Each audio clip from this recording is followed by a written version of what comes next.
Welcome back दोस्तों। आज की मूवी का नाम है कर्ता कर्मा क्रिया और एक तेलुगु लैंग्वेज मूवी है जो 2018 में रिलीज हुई। उसी तरह एक सस्पेंस थ्रिलर मूवी है। एक्चुअली एक अनरेटेड मूवी है, लेकिन इस मूवी में बहुत ही जबरदस्त मैसेज है। कहानी यह है कि शहर में 3 लड़कियां सुसाइड करके मर जाती है, लेकिन उनके सुसाइड के पीछे एक बहुत बड़ा राज होता है। एक पुलिस ऑफिसर इस केस को रीओपन करके इसकी इन्वेस्टिगेशन करना स्टार्ट कर देता है, तो तब जाके इनके सुसाइड के पीछे का राज पता चलता है। मूवी के दरमियान हम ऑडियंस काफी सारे लोगों को शक करने लगते हैं, लेकिन क्लाइमैक्स में जाकर इस मूवी का असली सस्पेंस रिवील होता है। सो मूवी वन टाइम वॉचेबल जरूर है। तो चलिए बिना टाइम वेस्ट के लेट्स स्टार्ट। और उससे पहले लुटा दो प्यार फॉलो इंस्टाग्राम। मूवी की शुरुआत में ही एक लड़की को दिखाया जाता है जो फिलहाल अपने घर में बैठकर बेचारी रो रही होती है। उसके बाद ये लड़की अपने बेडरूम में जाकर एक नोट लिखती है। वहाँ से वो अपने बाथरूम में आकर अपनी हाथ की नस काट लेती है, मतलब सुसाइड कर लेती है। और इस नोट में ये लिखा हुआ रहता है कि मेरी मौत का जिम्मेदार कोई नहीं, मैं खुद हूँ, दिव्या। मतलब मरने वाली लड़की का नाम होता है दिव्या। खैर दूसरे सीन में हमारा हीरो का इंट्रोडक्शन होता है और उसका नाम है सिद्धू, जो फिलहाल शोरूम जाकर एक नई बाइक खरीद के लाता है। ये नई बाइक देखकर सिद्धू की माँ और उसकी बहन बहुत खुश हो जाते हैं। सिद्धू की माँ इस बाइक की पूजा पाठ करने लगती है। सिद्धू का फादर इससे पूछने लगता है कि तुमको नई बाइक खरीदने के लिए पैसे कहाँ से आए। तभी वहाँ पर सिद्धू का चड्डी दोस्त आता है और उसका नाम है यादू। यादू सिद्धू के फादर से कहने लगता है कि अंकल सिद्धू ने कुछ पैसे लोन लिया था और इसके पास ऑलरेडी कुछ पैसे थे, सो सारे जमा करके इसने नई बाइक खरीद ली। और एक्चुअली यादू होंडा शोरूम में काम करता है। उसके बाद जब सिद्धू और यादू एंजॉय करने के लिए अपनी बाइक पर बाहर जा रहे होते हैं, तभी इसके सामने एक बंदा आता है और इस बंदे का नाम है शंकर भाई। कुछ दिनों पहले सिद्धू ने शंकर के पास 90,000 रुपए उधार पे लिया था, लेकिन इतने सारे दिन गुजरने के बावजूद भी सिद्धू ने इसके पैसे नहीं चुकाए। सिद्धू हमेशा शंकर को टालते रहता है कि इसके पैसे ये 1 हफ्ते बाद दे देगा, 2 हफ्ते बाद दे देगा। और फिलहाल शंकर सिद्धू के पास इसकी नई बाइक देखता है और इससे कहने लगता है बेटा तुम पहले मेरे पैसे लौटाओ, बाद में तुम अपनी बाइक को ले जाना। लेकिन सिद्धू शंकर से रिक्वेस्ट करने लगता है कि इसे और थोड़ी मोहलत दे दे। एक्चुअली सिद्धू एक मोबाइल शॉप में काम करता रहता है एज ए सेल मैकेनिक के जैसा। 2 दिन से सिद्धू शॉप में नहीं आया, जिसकी वजह से सिद्धू का ओनर इसको डांटने लगता है और इसी तरह सिद्धू कामचोर भी होता है। शाम होने के बाद सिद्धू और यादू ये दोनों बीयर पीते हुए टेरेस पर बैठे रहते हैं। सिद्धू को हर हमेशा ये शिकायत रहती है कि इसकी लाइफ ठीक नहीं है। सिद्धू हमेशा अपने से हायर क्लास सोसाइटी लोगों से कंपेयर करने लगता है। वो कहने लगता है लाइफ मतलब उन लोगों की है यार, वो लोग ऑडी कार में जाते हैं और हम लोग ऑटो में ट्रैवल करते हैं। ये सुनने के बाद यादू सिद्धू को एक बेहतरीन मैसेज देता है, इंसान हमेशा से दूसरे की कामयाबी देखकर ही बर्बाद हो जाता है। इसको जितना मिल रहा है वो इंसान उसी में खुश नहीं होता। लेकिन सिद्धू को यादू की बात में कुछ भी समझ में नहीं आती।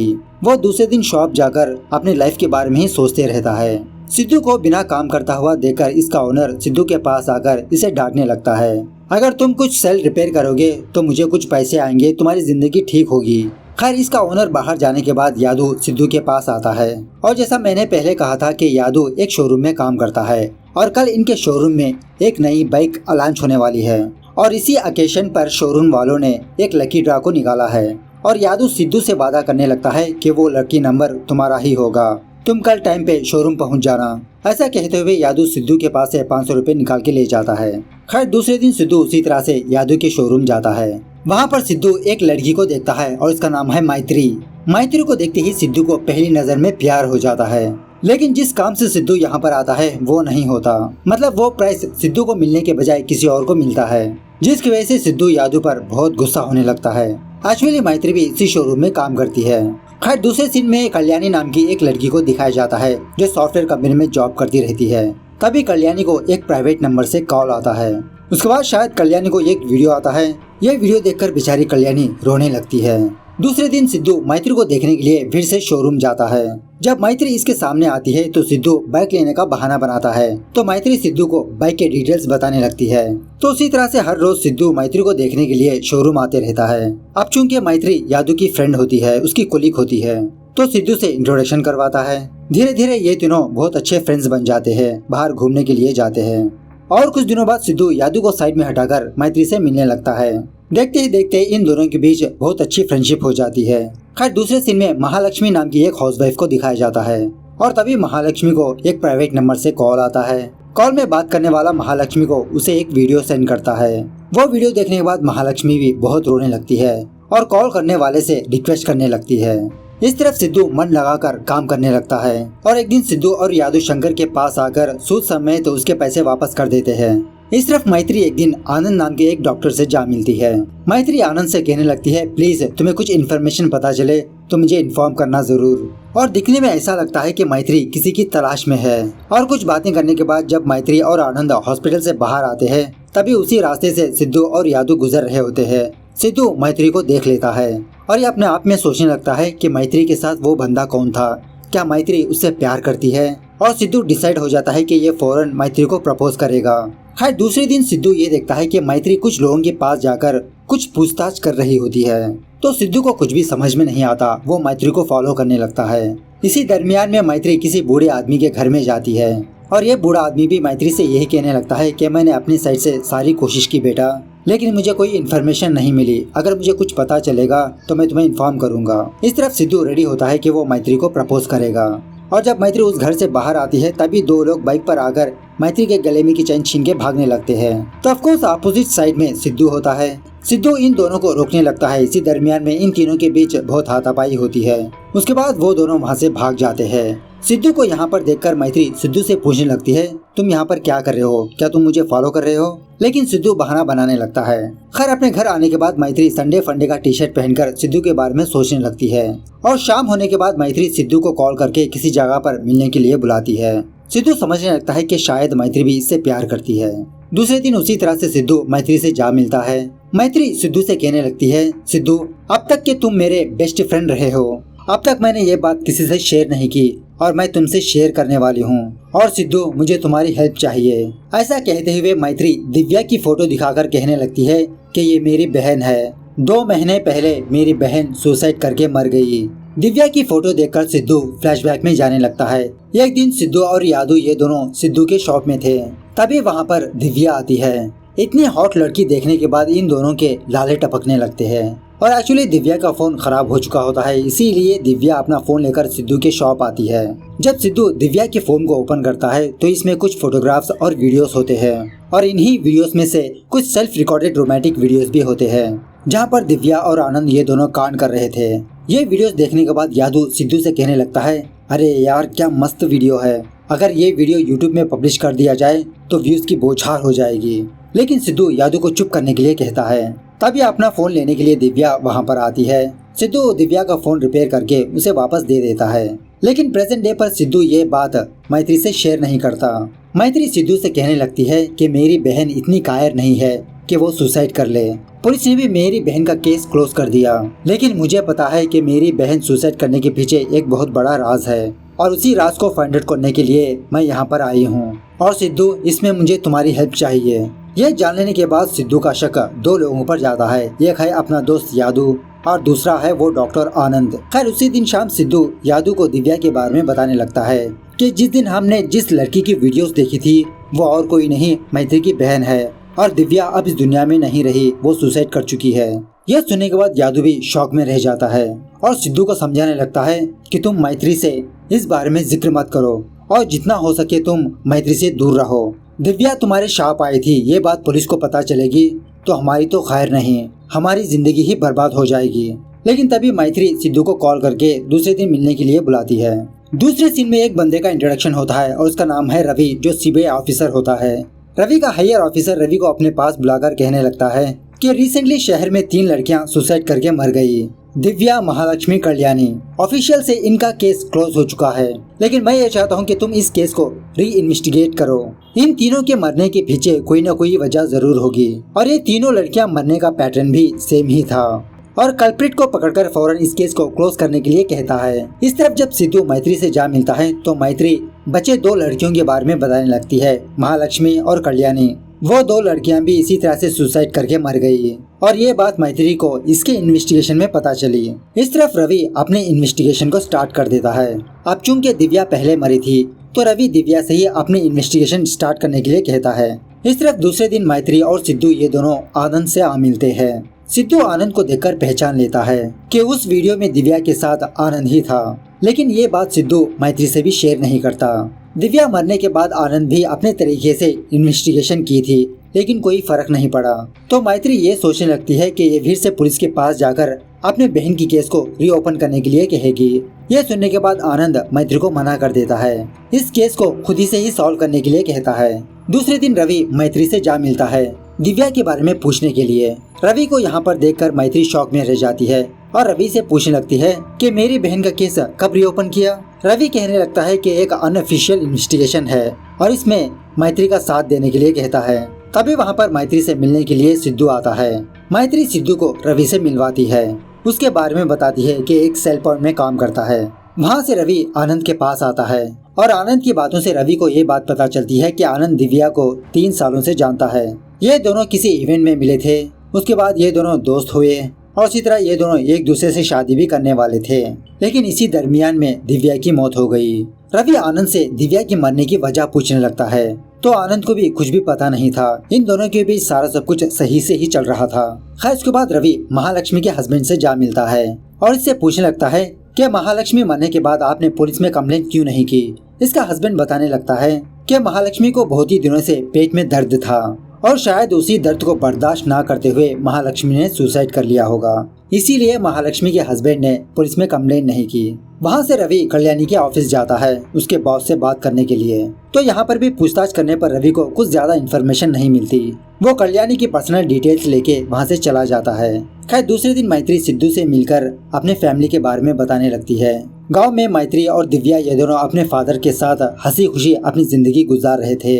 इसी दरमियान में दिव्या को हैदराबाद में जॉब आई और एक दिन दिव्या की मौत की खबर आई। दिव्या के मरने के बाद दिव्या का फादर हार्ट अटैक से मर जाता है। इस तरह से बेचारी मैत्री अनाथ हो जाती है और अपनी बहन के बारे में जानने के लिए ये हैदराबाद आती है। यह सुनने के बाद सिद्धू मैत्री को दिलासा दिलाने लगता है, मैत्री तुम फिक्र मत करो, सारे राज खुल जाएंगे जल्द ही। इस तरफ पुलिस इन्वेस्टिगेशन में रवि को ये बात पता चलती है कि मरने से पहले उन तीनों लड़कियों को एक प्राइवेट नंबर से कॉल आया था और इन्वेस्टिगेशन के दौरान वो नंबर अलग अलग लोकेशन पर अलग अलग एड्रेस पर दिखा रहा है। और सीसीटीवी फुटेज चेक करने पर पुलिस को ये बात पता चलती है कि ये 3 लड़कियां एक कॉमन प्लेस पर गए थे और वो है मोबाइल रिपेयरिंग शॉप। रवि अपने कोलीग से पूछने लगता है अगर उस दुकान में सिद्धू नाम का कोई बंदा होगा तो फौरन तुम उसे उठा लो। उसके बाद पुलिस वाले सिद्धू को पुलिस स्टेशन लाते हैं। रवि सिद्धू से पूछने लगता है क्या तुम दिव्या को जानते हो। सिद्धू झूठ बोलने लगता है। जब मैत्री ने सिद्धू को दिव्या के बारे में कहा तभी इसको दिव्या के बारे में पता चली। उसके बाद रवि सिद्धू से ये पूछने लगता है क्या दिव्या तुम्हारी दुकान आई थी। सिद्धू बताने लगता है सर हर रोज मेरी दुकान पर काफी सारे कस्टमर्स आते हैं, मुझे क्या पता कौन आया कौन गया। इस तरह से रवि सिद्धू को और काफी सारे सवाल पूछने लगता है। सिद्धू रवि से कहने लगता है देखिए सर आप मुझे जानबूझकर इस केस में फंसा रहे हो, आप मुझे मैत्री से दूर कर रहे हो, प्लीज सर मुझे मैत्री से दूर मत कीजिए, मैं मैत्री से प्यार करता हूँ। रवि सिद्धू से पूछने लगता है कि तुम्हारे शॉप को और कौन कौन आता है। सिद्धू बताने लगता है कि इसका दोस्त यादू और इसका ओनर रहता है। उसके बाद रवि यादू को पुलिस स्टेशन बुलाता है और यादू से भी सेम यही सवाल पूछने लगता है क्या तुम दिव्या को जानते हो, क्या दिव्या सिद्धू की दुकान आई थी। तो यादू का भी यही जवाब होता है। उसके बाद रवि सिद्धू के शॉप ओनर को बुलाता है और उसके सामने दिव्या महालक्ष्मी कल्याणी की फोटो रखकर पूछने लगता है क्या ये तीनों लड़कियां तुम्हारी शॉप आई थी। इसका भी जवाब यही होता है। उसके बाद रवि इस बंदे से सिद्धू के बारे में पूछने लगता है। यह बंदा कहने लगता है कि सर सिद्धू तो बहुत ही अच्छा लड़का है, आजकल तो वो लगातार काम भी करने लगा है, लेकिन वो यादू हर हमेशा सिद्धू के पास आकर उसे डिस्टर्ब करते रहता है। दूसरे दिन मैत्री को ये बात पता चलती है कि रवि ने सिद्धू और यादू को परेशान किया दिव्या के केस में। सिद्धू मैत्री से कहने लगता है मैत्री तुम फिक्र मत करो, तुम्हारे हर एक कदम पर मैं साथ हूँ। यह सुनने के बाद मैत्री धीरे धीरे सिद्धू को चाहने लगती है। हर एक दिन रात जब रवि अपने काम से वापस अपने घर आता है तो इसको इसके घर में कुछ आवाजें सुनाई देती है और जब रवि अपने घर में देख रहा होता है तभी एक बंदा इसके घर से बाहर भागने लगता है। रवि उस बंदे का पीछा करने लगता है और यहाँ पर सच में इन दोनों के बीच बहुत ही इंटेंस फाइट होती है। मतलब वो बंदा अपने फेस पर मास्क पहने हुए रहता है, रवि उस मास्क को हटाने की कोशिश करता है लेकिन वो बंदा अपना बचाव करते रहता है। यह सीन थोड़ा देखने के लायक है। खैर वो बंदा किसी भी तरह करके रवि के हाथ से भाग जाता है। कुछ दिनों बाद रवि कुछ पक्के सबूतों के साथ अपने हायर ऑफिसर के पास आता है और इसे एक बंदे की फोटो दिखाकर बताने लगता है सर इन 3 लड़कियों का मरने का कारण यही बंदा है, बताइए सर क्या करें इसका। तो इसका हायर ऑफिसर रवि से कहने लगता है कि इस बंदे की वजह से 3 लड़कियों की जान गई है, रवि तुम कुछ भी करो ये केस अनऑफिशियली क्लोज कर दो। इस तरफ मैत्री अपने दिल की बात बताने के लिए सिद्धू को कॉल करती है, उसे किसी जगह पर मिलने के लिए बुलाती है। सिद्धू ठान लेता है कि वो सब कुछ मैत्री को सच बता देगा।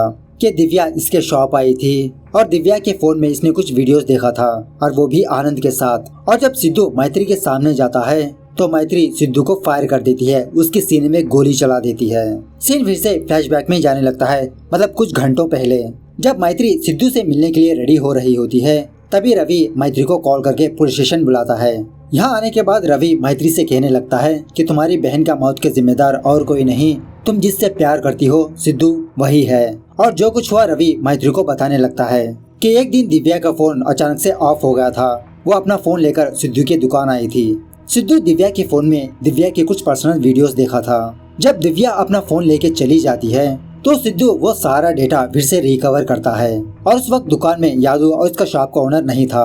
सिद्धू उन सारे वीडियोस को एक पेनड्राइव में कॉपी करके अपने घर ले जाता है।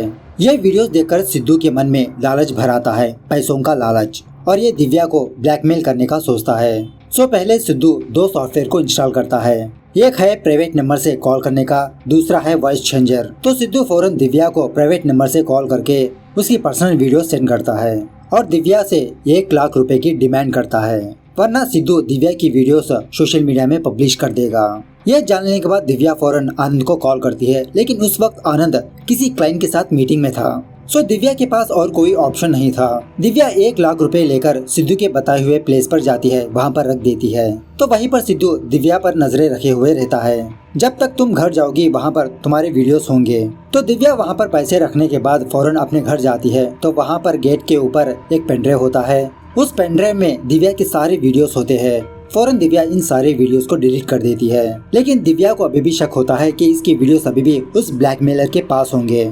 फिर से वो आनंद को कॉल करती है, लेकिन उसके साइड से कोई भी रिस्पांस नहीं होता। और तभी दिव्या टीवी में ये न्यूज देखती है कि किसी स्टूडेंट के पर्सनल वीडियोस सोशल मीडिया में लीक हुए हैं। ये न्यूज देखकर दिव्या का डर और बढ़ जाता है।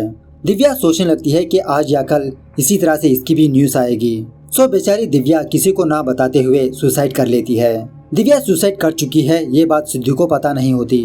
सो सिद्धू अपने काम को कंटिन्यू करने लगता है। जो कोई भी लड़की सिद्धू की दुकान आती वो उनके फोन में से पर्सनल डिटेल्स निकालने लगता है, उनको ब्लैकमेल करने लगता है, उनके पास से पैसे डिमांड करता है। इस तरह से सिद्धू अपनी एक नई बाइक ली और शंकर का कर्जा भी चुका दिया। और जब सिद्धू की मुलाकात मैत्री से हुई तब जाके सिद्धू को ये बात पता चली कि वो तीनों लड़कियां सुसाइड कर लिया और मैत्री के साथ रहकर उसके प्लान के बारे में जानता रहा। इवन दो रवि के घर जो बंदा आया था वो भी सिद्धू ही था।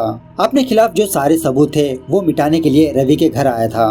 सो रवि को कैसे पता चला कि सिद्धू कल्प्रिट है, तो इसके बारे में मैत्री को बताने लगता है कि सीसीटीवी फुटेज के दौरान रवि ने ये देखा कि दिव्या, महालक्ष्मी, कल्याणी ये तीनों सिद्धू की शॉप आए थे। उसके बाद रवि सिद्धू, यादू और इसकी शॉप ओनर की वॉइस को और उस ब्लैकमेलर की वॉइस को टेस्ट करने के लिए एक प्रोफेसर के पास भेजता है। वो प्रोफेसर सारे वॉइसेस को टेस्ट करके रवि को ये बताता है कि उस ब्लैकमेलर की वॉइस सिद्धू से मिलती जुलती है। तो सिद्धू घबराहट में का बोलने के बजाय ता प्रोनाउंस करता है और यही बात कंफर्म करने के लिए रवि फिर से सिद्धू के पास जाता है और इस बात को बहुत ही क्लियरली ऑब्जर्व करता है रवि। उसके बाद क्या था, रवि मैत्री के हाथ में इसकी गन दे देता है और जब सिद्धू मैत्री के सामने आता है तो मैत्री इसे मार देती है। तो दोस्तों देखा आपने, सिद्धू का बस यही इंटेंशन था कि वो शॉर्टकट में पैसे कमाए और उसने ब्लैकमेलिंग करने का रास्ता चुना। लेकिन सिद्धू को खबर नहीं थी कि इसकी घटिया मजाक से 3 लोगों की जान जाएगी। किसी की मौत का कारण बनना भी मर्डर के इक्वल होता है। आजकल लोग थ्रिल के लिए किस तरह से टेक्नोलॉजी को यूज कर रहे हैं आप जानते ही हो, और उसी तरह से साइबर क्राइम्स किस तरह से बढ़ चुके हैं वो भी आप जानते हो। काफी सारे लोग अच्छी खासी फोटो को ही ऑल्टर करके सोशल मीडिया में पब्लिश करते हैं। सच में ऐसे लोगों से हमें बचकर रहना है। फाइनली मैं आपको यही मैसेज देना चाहता हूँ, बी सेफ। स्पेशली लड़कियाँ, जब आपको सामने वाले बंदे पर भरोसा हो तभी आप अपना फोन उसे देना। सो मूवी कैसे लगी कमेंट करके बताना जरूर। मिलते हैं अगली वीडियो में, तब तक take care, bye bye, see you soon.